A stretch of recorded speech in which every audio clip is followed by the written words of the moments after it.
vamos a hablar de algunas señales de alarma. ¿Y de dónde vienen estas señales de alarma? Del Congreso de la República, por supuesto, que como yo insisto, una vez golpista, siempre golpista. El Congreso tiene proclividad a aprobar leyes que son manifiestamente inconstitucionales. No lo digo yo, lo dice el Tribunal Constitucional. La norma sobre peajes que aprobó en mayo pasado fue declarada inconstitucional por el Tribunal Constitucional porque el Congreso no puede por ley modificar contratos. Está prohibido expresamente de hacerlo en el texto de la Constitución. Pero hay otras normas que están en cola. Es decir, la norma que, por ejemplo, promueve ascensos automáticos en el sector salud. Está esperando una resolución del TC. Ayer se ha presentado la acción de inconstitucionalidad para que se derogue la norma que devuelve, entre comillas, un fondo que no existe como el de la ONP.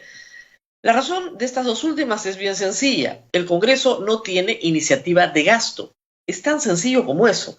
Pero han insistido e insistido en hacer cosas que son manifiestamente inconstitucionales. Sin embargo, no son las últimas que harán. Ayer circulaba el proyecto para que el régimen CAS desaparezca para siempre. ¿Está bien que el Estado contrate de una manera tan informal como en el régimen CAS? No, no está bien. El problema es que si desaparece, simplemente van a tener que terminar los contratos las personas que tienen CAS y no darles ningún trabajo, porque no hay forma de contratarlas a todas en planilla, salvo que, ¿no es cierto? Me refiero a planilla con todos los beneficios laborales que tiene el régimen laboral privado o el régimen de la actividad pública. Salvo que, bueno, digamos, se opte por despedir a la mitad y quedarse con la mitad. El caso de los colectiveros es un caso muy serio también. Se ha demostrado hasta el cansancio que esa norma, primero, tiene diferencias regionales muy significativas, pero que en ciudades importantes, en casco urbano, la forma de desplazarse a través de taxi colectivo es la forma más ineficiente que existe. Congestiona las vías, es inseguro y en materia de pandemia es profundamente antihigiénico porque esa modalidad de transporte es la que ayuda a esparcir el virus. Sin embargo, el Congreso la quiere aprobar, a pesar de todas estas inconveniencias. Pero no son los únicos problemas que tiene el Congreso.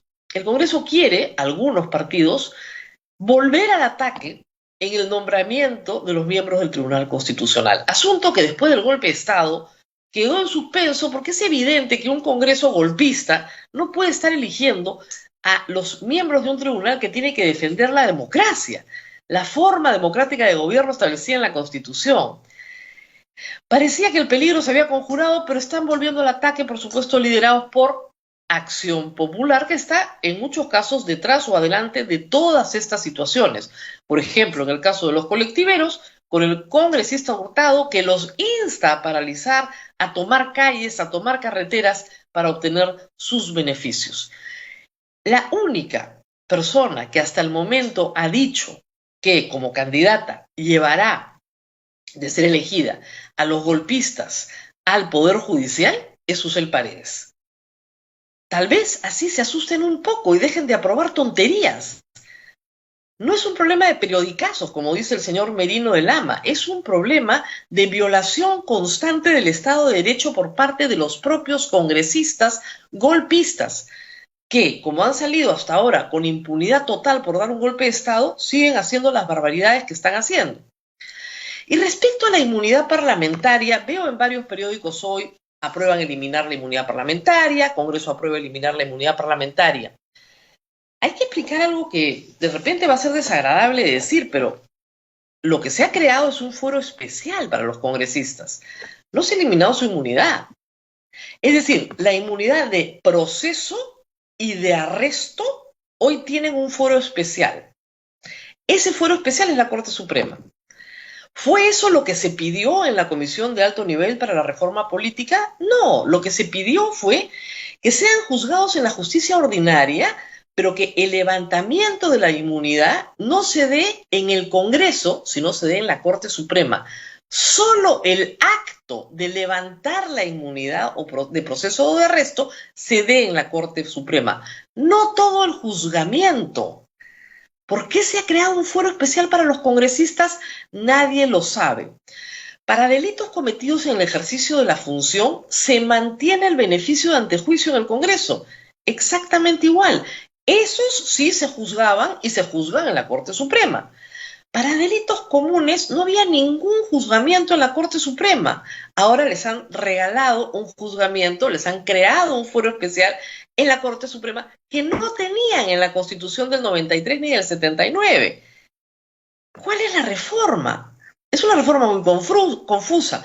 ¿Cuál es el problema central? Que cuando un congresista ya procesado por delito común, eso se mantiene en la Constitución, era condenado, caso Donaire, caso Benicio Ríos, caso Humberto Acuña, esa inmunidad de arresto lo protegía porque el Congreso no le daba la gana de levantar la inmunidad parlamentaria. A mí no me queda claro si han abolido la inmunidad de arresto. No me queda claro. Si la han abolido, en buena hora. Pero no me queda claro. Y respecto de la inmunidad de proceso, lo que han creado es un fuero especial.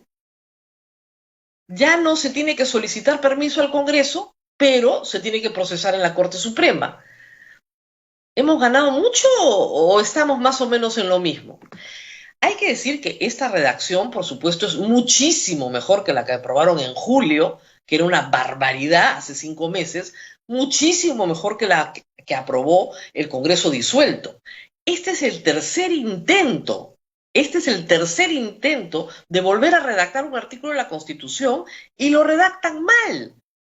Crean un foro especial. ¿Por qué crean un foro especial?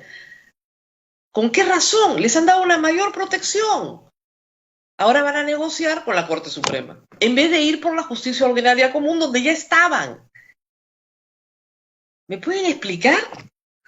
Este Congreso es un peligro. Y ojo, esta redacción necesita una segunda votación en marzo.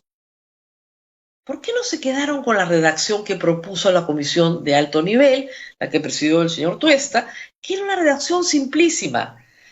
Se levanta la inmunidad por la Corte Suprema. ¡Nada más! No les creaban un foro especial a los congresistas en la Corte Suprema para delitos comunes. Ahora, un congresista que está borracho y atropella va a llevar su caso a la Corte Suprema. A la Corte Suprema. ¿Para qué? Si la Corte Suprema no tiene especialización en esa clase de delitos, además. En fin, este es el Congreso que tenemos. Este es el Congreso que quiere nombrar un tribunal constitucional y que no puede modificar decentemente un artículo de la Constitución. Uno. Este es el Congreso que quiere, además, regalar prebendas y utilizar, por supuesto, la Comisión de Fiscalización o las facultades de fiscalización de las comisiones como Chaira. Ahí está el señor Alarcón, no se ha movido. Ahí está el señor Luna Morales, demandando la información de todos sus adversarios políticos para poder hacer qué durante la campaña. ¿Qué creen? Demandando información confidencial de la Superintendencia de Banca y Seguros de más de 10 millones de deudores en el Perú, a los cuales quiere tener acá. ¿Para qué? Demandando las investigaciones de la Unidad de Inteligencia Financiera cuando él está procesado por lavado de activos junto con su padre. Este es el Congreso que tenemos y yo no creo que sea el Congreso que merecemos. Malas señales, señales de alarma, no han aprendido nada. Pues la lección habrá que dárselas dentro de 4 meses, con las elecciones generales, donde elegiremos a un nuevo parlamento y ustedes tienen que decidir si van a premiar o castigar a estos partidos.